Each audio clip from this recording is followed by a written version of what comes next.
Hello guys, welcome to this YouTube channel. Today we are going to look at starting with the Django application development, and our beginning today is to start with installation of Django. Now, for us to install Django, first of all, we need to always ensure that we have Python installed. So to make sure that Python is installed within our system, especially when we are working with Windows, I'm going to do CMD so that I can be able to get the command prompt and to invoke the Python interactivity environment. I'm going just to write Python and then here we are going to get the Python interactivity environment. This interactivity environment shows you that Python is already installed into our system.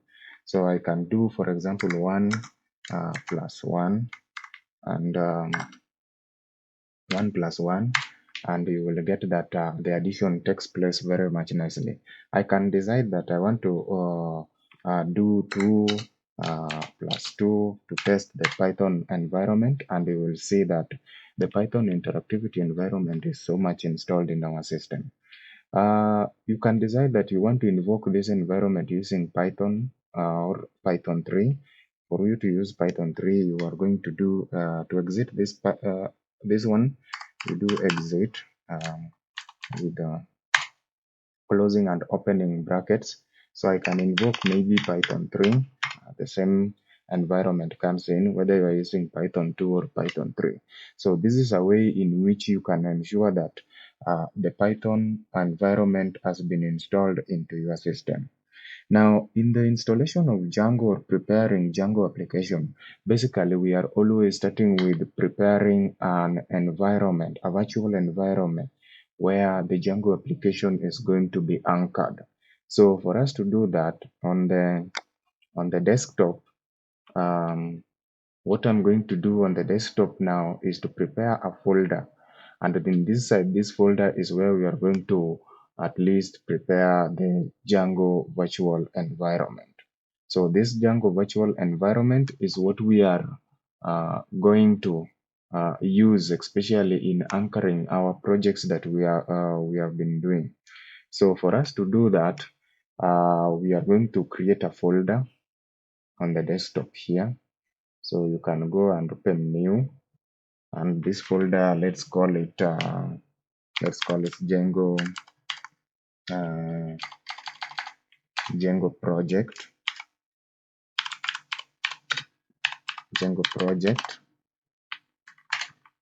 and then we open this folder.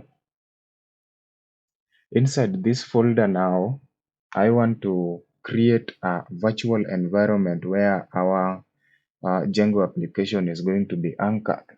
So for me to do that, I'm going to use the command. I'm a fan of using PowerShell, especially in Windows. So inside this bar here for links, just type PowerShell,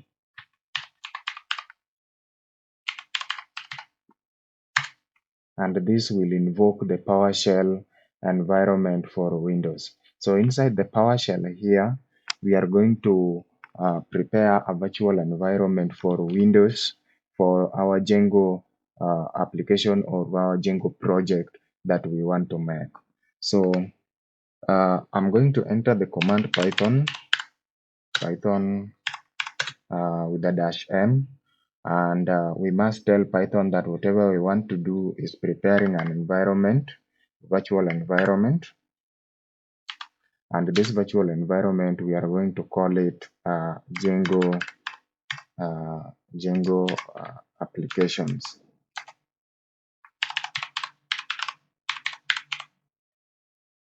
This is applications, I mean.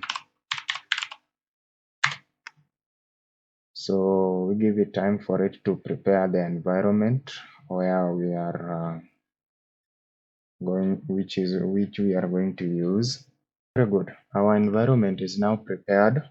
Now what we are going to execute now is the next command, which is about execution policy, especially when we are telling the Windows application to use the current user so that at least we can be able to do our application in this environment. So the next thing, even if I write, for example, the command for listing the directories, you can be able to see that there Django applications directory has been prepared here. So the next thing we are going to do is set the execution policy using the command set execution execution policy. Remember to take care of the uppercase and the lowercase in writing this command. Execution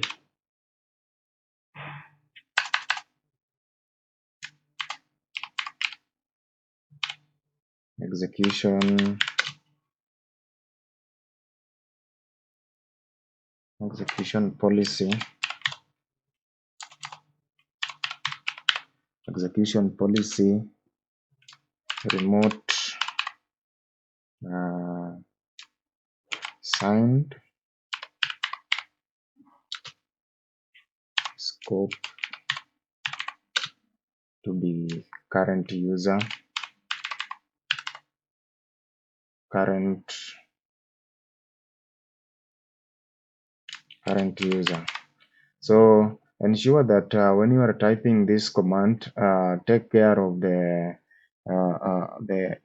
lowercase and the uppercase letters, especially in this command, so that you execute it efficiently. So when I press enter, it will tell me whether I want the execution policy to apply to all. For now, we are going just to use yes at this particular point, not all. So once that with a capital Y, then our execution policy has been placed efficiently.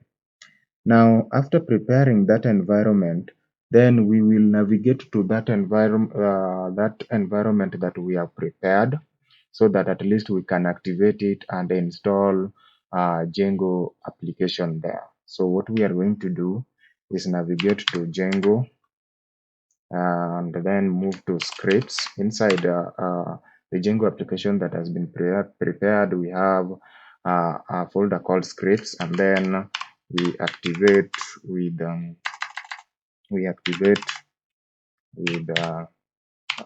file activate.ps1. So this will move us, as you can see. Now we are in the virtual environment here, the virtual environment that we prepared at the top here. So this virtual environment now enables us to be able to at least work with install Django application. Now to install Django in this environment, we are going to execute the command python and pip install Django.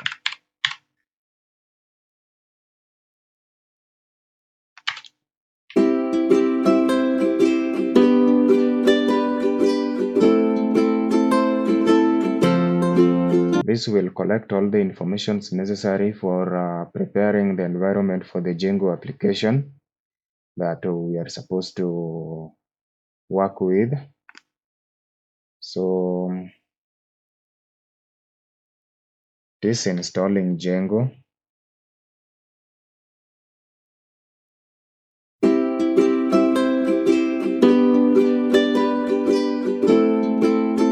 Now once we've got this, it means that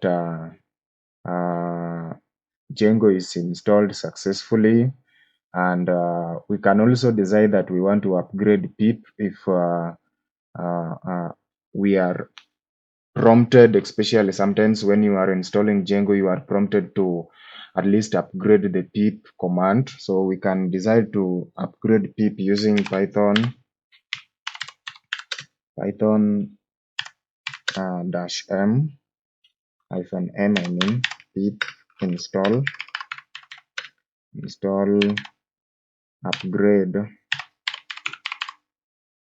upgrade pip. So this will collect the necessary information for installing the new pip into our virtual environment.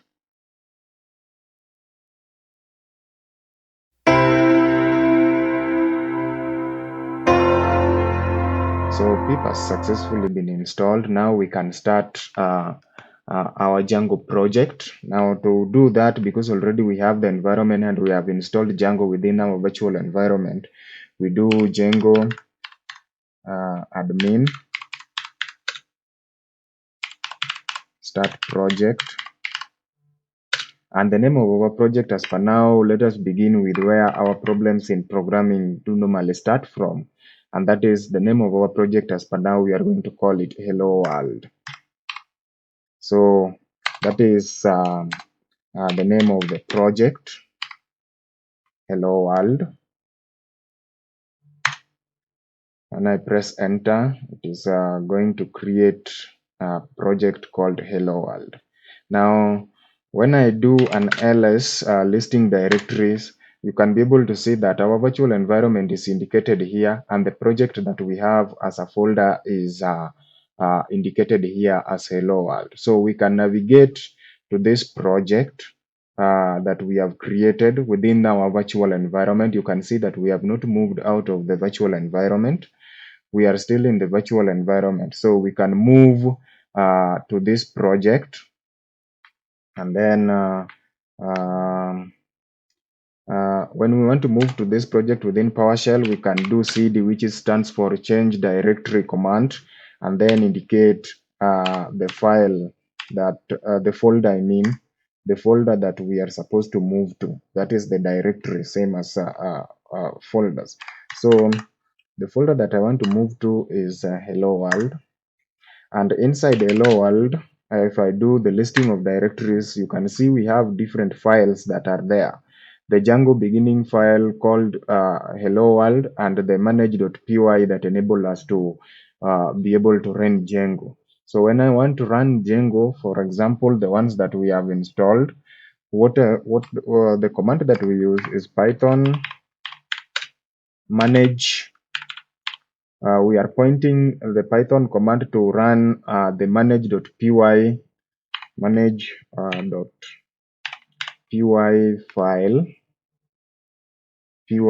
file, and then indicate it to run server.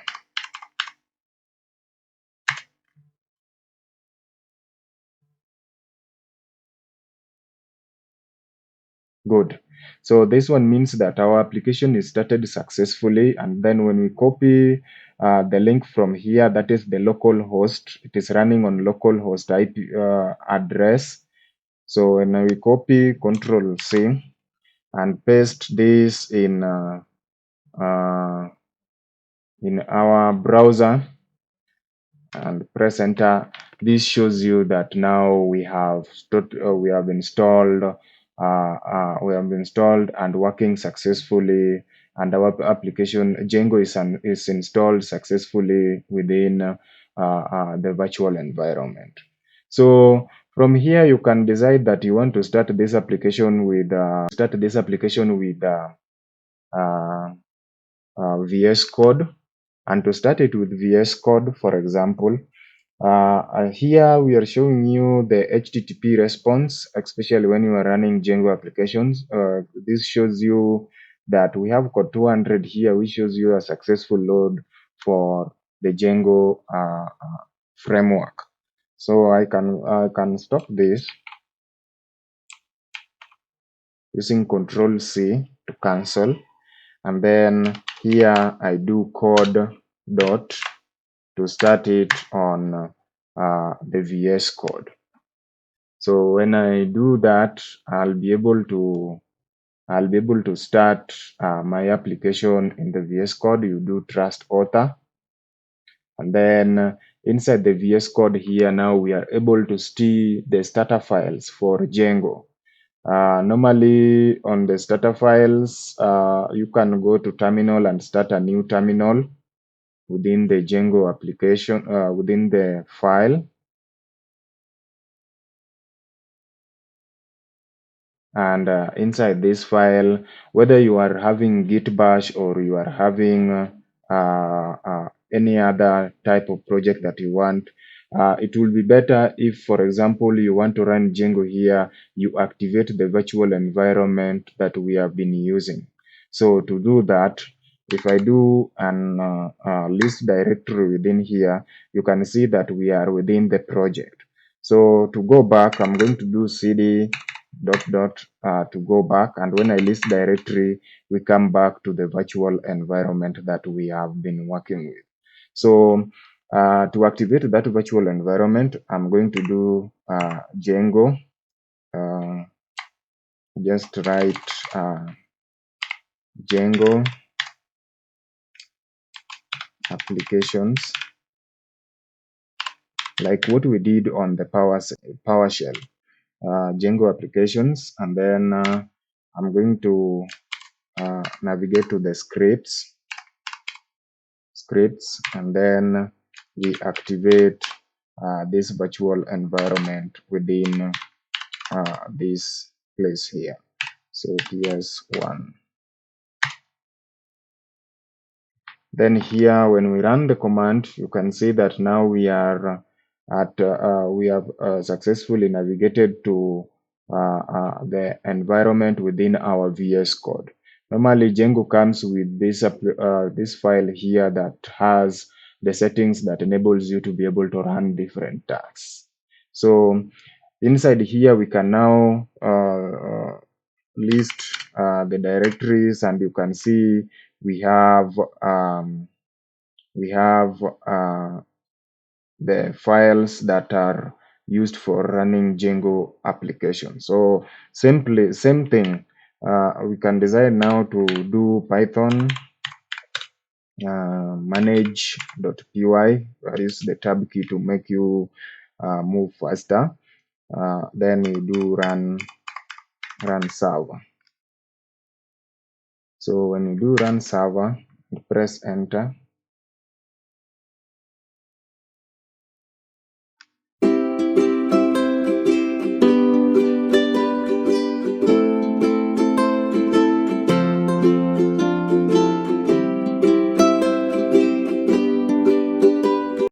Good. This will start the Django application at this point. But it is always good, so when you are starting a Django application, to be able to at least run the Python manage.py migrate for your application to be able to work properly in terms of doing the administration, authentication, doing managing sessions, so that at least when you are creating your application, it starts at a foundation where your migration will work correctly. So for us to do that, you will run Python manage.py migrate.